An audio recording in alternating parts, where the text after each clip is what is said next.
Hello viewers, कैसे हैं आप सब। आप सबों का न्यूसस एकेडमी में स्वागत है। मेरा नाम है पुष्पेंद्र कुमार और मैं आप लोगों के लिए क्लास 10 विज्ञान से एक नया वीडियो लेकर के आया हूं। आज के वीडियो का टॉपिक है कार्बन एवं उनके यौगिक। तो वीडियो शुरू करने से पहले मैं आप लोगों को एक इंफॉर्मेशन देना चाहता हूं। क्योंकि यह जो चैप्टर है बहुत लंबा है, तो इसको एक बार में ही पूरा वीडियो नहीं बनाया जा सकता है, इसलिए इसको मैं पार्ट वाइज करके वीडियो डालूंगा। तो एक पार्ट जैसे ही खत्म होगा तो अगले पार्ट के लिए जो लिंक होगा वो डिस्क्रिप्शन में आप जाकर के चेक कर सकते हैं या फिर प्लेलिस्ट के माध्यम से उसको देख सकते हैं। और एक आप लोगों के लिए खुशखबरी है, क्योंकि मेरा जो न्यूसस एकेडमी फैमिली है उसमें 200 से अधिक सब्सक्राइबर हो गए हैं। तो जो भी एक बेस्ट सब्सक्राइबर होगा पूरे मंथ का, उसको न्यूसस एकेडमी परिवार की तरफ से कुछ प्यारा सा गिफ्ट दिया जाएगा। तो आप ज्यादा से ज्यादा लाइक करें, शेयर करें और कमेंट करके जरूर बताइएगा कि आप लोगों को वीडियो कैसा लग रहा है। और कमेंट बॉक्स में एक बार लिख दीजिए हैप्पी न्यूसस फैमिली। चलिए अब टॉपिक को शुरू करते हैं और जानते हैं कि कार्बन क्या है। आप लोगों को भी पीछे दिख रहा है सबको, तो चलिए देखते हैं कार्बन क्या है। जैसा कि हम लोग क्लास 9 में पहले ही पढ़ चुके हैं कि कार्बन क्या है, एक तत्व है। कार्बन क्या है? एक तत्व। आप लोगों को बोलना है तत्व है ना। चलिए अब चूंकि कार्बन एक तत्व है और कार्बन पाया कहाँ जाता है, तो देखिए कार्बन जो है ना सर्वत्र पाया जाता है। जो भी चीज लिविंग ऑर्गेनिज्म से आता है, मतलब जीवित चीजों से जो भी चीज हम लोगों को प्राप्त होता है, उन सभी में कार्बन पाया जाता है। जैसे इसमें आप मेरा शर्ट देख सकते हैं। शर्ट किस चीज से प्राप्त हुआ है? हमको कॉटन के पौधे से यह प्राप्त हुआ है, कपास के पौधे से रेशा इसका बनता है। तो जो चूंकि कपास क्या है, एक पादप है, वह भी जीवित चीज है, तो उससे यह प्राप्त हुआ है, तो इसमें भी कार्बन है।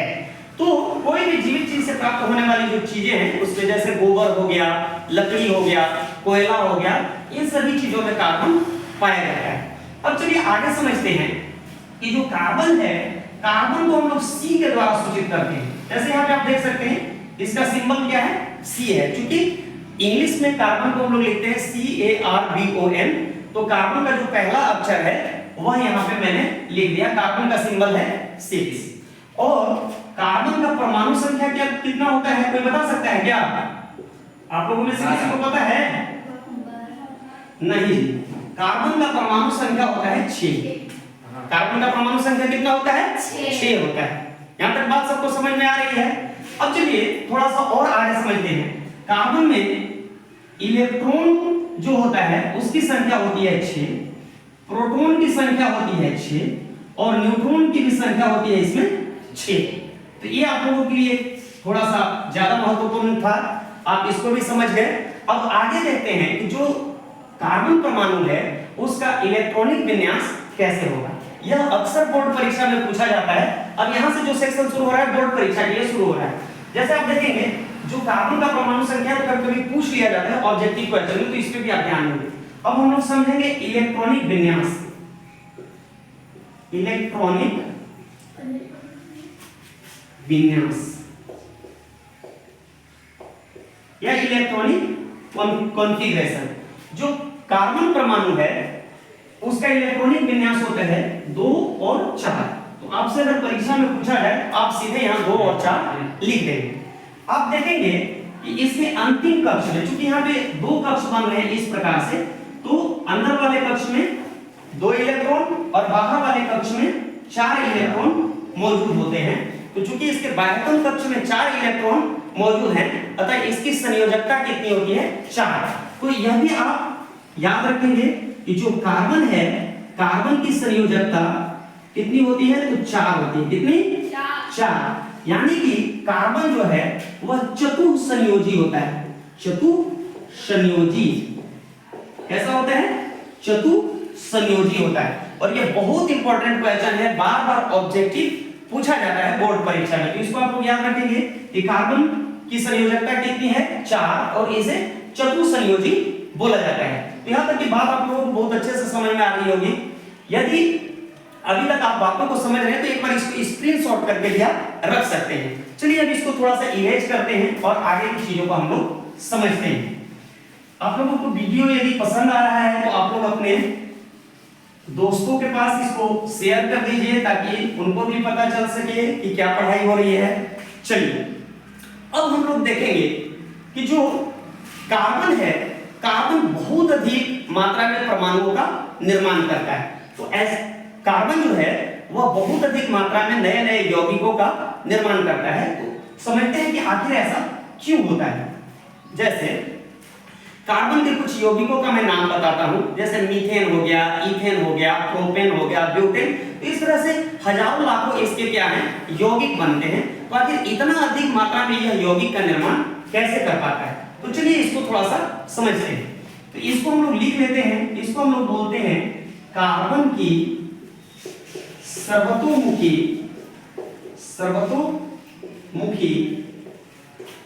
प्रकृति। कार्बन की सर्वतोमुखी प्रकृति।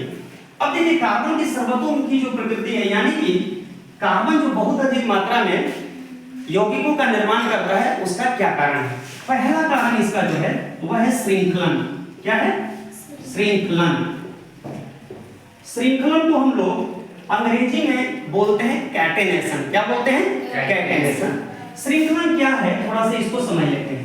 जब कोई कार्बन दूसरे कार्बन परमाणु के साथ जुड़ करके एक लंबी श्रृंखला का निर्माण करता है, तब इसे हम लोग कहते हैं श्रृंखलन। और इस गुण के कारण यह बहुत सारे यौगिकों का निर्माण करता है। दूसरा, जो कार्बन है, जैसा कि मैंने पहले ही आप लोगों को बताया कि कार्बन की संयोजकता होती है 4। तो कार्बन की चूंकि संयोजकता 4 है और यह इस चतुसंयोजकता के कारण बहुत सारे तत्वों के साथ सहसंयोजी आबंध का निर्माण करता है। जैसे कि हाइड्रोजन के साथ, नाइट्रोजन के साथ और क्लोरीन के साथ यह क्या करता है? संयोग करता है। तो बहुत सारे तत्वों के साथ यह संयोग करता है और इसकी संयोजकता 4 है। और इसमें किस प्रकार के बंधन का निर्माण करता है? तो यह सहसंयोजी बंध का निर्माण करता है। सहसंयोजी बंध। जब आपसे पूछा जाए कि कार्बन के यौगिकों में किस प्रकार का बंध पाया जाता है, तो इसमें सहसंयोजी बंध पाया जाता है। यह भी 1 मार्क्स का क्वेश्चन है, तो इसको भी आप याद रखेंगे।